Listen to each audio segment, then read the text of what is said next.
जय हिंद दोस्तों, आप सभी कैसे हैं। आप सभी अच्छे और बहुत ही ज़बरदस्त होंगे। मैंने आपको अभी तक मेरे भाई ना जितना आपको मैंने पढ़ाया क्लास 1 क्लास 2 में, मेरे भाई अगर आपको उतना रिवाइज कर चुके हैं मेरे साथी, तो आ जाओ मेरे दोस्त। अब हम पढ़ते हैं, आगे की तरफ बढ़ते हैं मेरे दोस्त। बस आज की क्लास में मेरे भाई ना आपको समझ में आ जाएगा कि हम लोग इंग्लिश को पढ़ते कैसे। ठीक है साथी, आ जाओ। अच्छा मेरे भाई, इसको क्या पढ़ते हैं पता है क्या? इसे पढ़ते हैं ए पढ़ते हैं ना। इसके लिए कैसी मात्रा, एक ही मात्रा की यूज होता है। इसके लिए कौन सी मात्रा यूज होती है मेरे साथी? एक ही मात्रा। ऐसे करके लगेगा तो इसको बोलेंगे हम ए। इसके लिए इंग्लिश वर्ड क्या यूज होता है मेरे दोस्त, बताओ। इसके लिए मेरे साथी इंग्लिश वर्ड ई का यूज हम करते हैं मेरे दोस्तों। अब देखो मेरे साथी, इसके लिए किसी भी अक्षर पे डबल मात्रा लग जाएगी मेरे दोस्तों। तो क्या करेंगे मेरे साथी, बोलो ध्यान से मेरे भाई। जब डबल मात्रा लगती है ना साथी, तो इसके लिए आता है मेरे भाई ए और आई आता है। इसके लिए इंग्लिश मीनिंग क्या आता है मेरे दोस्त? ए और आई आ जाता है। अब ओ के लिए मेरे भाई ना एक ऐसे करके लगता है मात्रा। किसी भी संख्या के या किसी भी अक्षर के आगे ना मेरे भाई एक मात्रा लगेगा, उसके बाद एक मात्रा यूज होगा। ठीक है दोस्तों, तो आ जाओ समझते हैं पहले ध्यान से। ऐसे के लिए हम क्या करेंगे मेरे दोस्तों, देखो ध्यान से बस। इसके लिए हम ओ का इंग्लिश मीनिंग यूज करते हैं मेरे भाई। इसके लिए मेरे दोस्त क्या होता है, ऐसे करके डबल मात्रा होती है इस पर। इसके लिए हम इंग्लिश मीनिंग का यूज करते हैं मेरे दोस्तों, ए और यू का। ठीक है दोस्तों, ए और यू का। ठीक है साथियों, क्या बात है यार समझ में? ए और यू का यूज करते हैं, इसे पढ़ते हैं औ। और इसके लिए ऐसे किसी भी अक्षर के ऊपर ऐसे करके लग जाएगा, तो आप क्या समझेंगे मेरे साथी,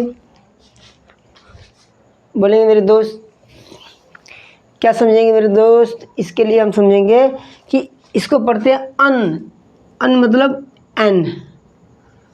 ठीक है, अन पढ़ते हैं। ठीक है, इसके लिए मेरे दोस्तों ना अगर किसी भी अक्षर के बाद ये दो बूंदी इसे अह के रूप में पढ़ते हैं, दो बिंदी अह के रूप में, तो इसके लिए ए और एच का प्रयोग करते हैं मेरे दोस्त, अह। तो मेरे साथी आप सभी देखो ध्यान से मेरे भाई, मैं बता दूं आपको। सबसे पहले क्या होगा मेरे भाई, ए की मात्रा एक मात्रा होती है। इसके लिए इंग्लिश मीनिंग ई आता है मेरे दोस्त। ए, इसके पढ़ते ए, इसके लिए दो मात्रा आती है, इसे ए आई से ए होता है मेरे दोस्त। ओ की मात्रा ओ से आती है मेरे भाई। अ की मात्रा ए यू से आती है। अन की मात्रा ए एन से, और अह की मात्रा ए एच से आ जाती है मेरे साथी। क्या मेरी बातें आपको समझ में आ रही मेरे दोस्त? तो देखो ध्यान से, ए की मात्रा के लिए हम ई का यूज करते हैं। जैसे कि देखो मेरे भाई, क लिखा ना मैंने, क पे एक मात्रा के, इसको पढ़ते क्या है? के। तो मेरे भाई के से क्या होता है? क होता है क्या? इस एक मात्रा के लिए मेरे भाई ना ई का प्रयोग करते हैं। इसके लिए हम क्या पढ़ेंगे? इसको के पढ़ेंगे। क्या मेरी बातें आ रही समझ मेरे दोस्तों? अब देखो मेरे भाई, इसके लिए मैंने लिखा क पे डबल मात्रा मैंने चढ़ा दिया, तो क्या हो गया? ए की मात्रा है क्या, उसे पढ़ेंगे कै। क्या पढ़ेंगे दोस्त? कै। कै के लिए मेरे भाई क्या होगा? के लिखेंगे क्या? के से क हो गया। और डबल मात्रा के लिए मैं क्या करूँगा मेरे भाई? ए और आई का यूज करूँगा, तो क्या हो गया? कै हो गया। ऐसे मेरे दोस्त आगे बढ़ेंगे। दो दिया है क, मैंने बताया ना एक ऐसी मात्रा लेगा कि फिर एक मात्रा लगाएंगे, तो इसको पढ़ते हैं ओ की मात्रा। को कौन सी मात्रा होती है मेरे दोस्त? ओ की मात्रा होती है। क्या बोलेंगे? हाँ जी भैया होती है। तो के से क, इसके लिए मैंने क्या होता है? ओ की मात्रा। क्या हो गया? को। मेरे दोस्त फिर मैंने आपको क्या सिखाया कि क लिखो, और फिर मेरे दोस्त देखो एक पाई लिख के इस पर डबल मात्रा होती है, तो इसको पढ़ते हैं आओ की मात्रा। तो इसको क्या कहते हैं मेरे भाई? कौ कहते हैं ना।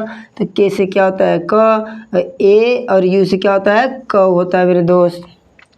अच्छा मेरे भाई, अब पढ़ते हैं इसका कन। देखो क लिख के इसके ऊपर एक बिंदी लगा दी, इसको हम क्या पढ़ते हैं? क आधा न पढ़ते हैं मेरे दोस्त, उसे पढ़ेंगे कन। तो के से क और एन लगा दिया, तो क्या हो गया? कन। ठीक है, ऐसे ही मेरे भाई क लगा के और दो बिंदी लगा दी, इसका मतलब होता है कह।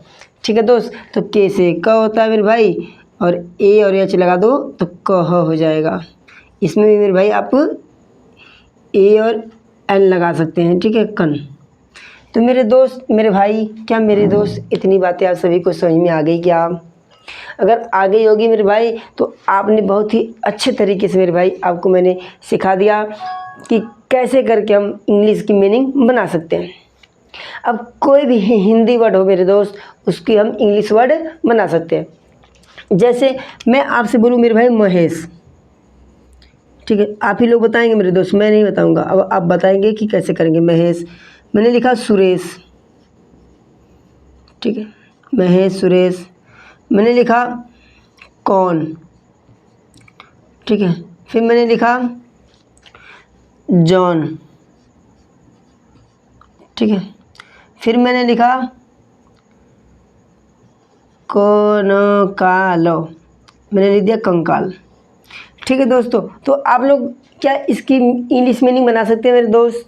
बोलेंगे हाँ जी भैया बना सकते हैं। तो कैसे बनाएंगे मेरे भाई? देखो क्या होता है, एम से क्या होता है, म होता है मेरे दोस्त, ठीक है दोस्तों। ए से क्या होता है, ए साइलेंट होता है मेरे भाई। एच से ह होता है, इसके लिए मैंने बताया ई की मात्रा। और एच से क्या होता है, स, तो क्या हो गया, महेश। अब देखो साथी, सुरेश दिया है ना, तो पहले हम क्या पढ़ेंगे, स, एस से स होता है। ये छोटा ऊ का मात्रा है ना, इसके लिए हम कौन सी इंग्लिश मीनिंग का यूज करेंगे, यू का। क्या करेंगे, यू हो जाएगा सू। आर से र, इसके लिए कौन सी मीनिंग यूज करेंगे मेरे भाई, ई की, सूरे। और एस से सुरेश हो जाएगा मेरे दोस्त। आ जाओ आगे बढ़ो। अब देखो मेरे भाई कौन दिया है, के से क। अब देखो औ की मात्रा है, ए यू का यूज कर दो, के ए यू। एन से न, हो गया कौन। अब मेरे भाई लिखा है जॉन, अब लिखो जे ए यू एन, जॉन। कंकाल लिखा है मेरे दोस्त, सबसे पहले लिखेंगे के, एन है ना, तो लिख दो के ए एन, फिर के से क, इसके लिए ए की मात्रा, फिर एल से ल, हो गया ना कंकाल। तो मेरे साथियों, क्या आपको इतनी बातें समझ में आई? तो फटाक से इसका स्क्रीनशॉट ले लो दोस्तों। अब हम बढ़ते हैं आगे की तरफ। तो मेरे दोस्तों, आपने अभी क्या सीखा?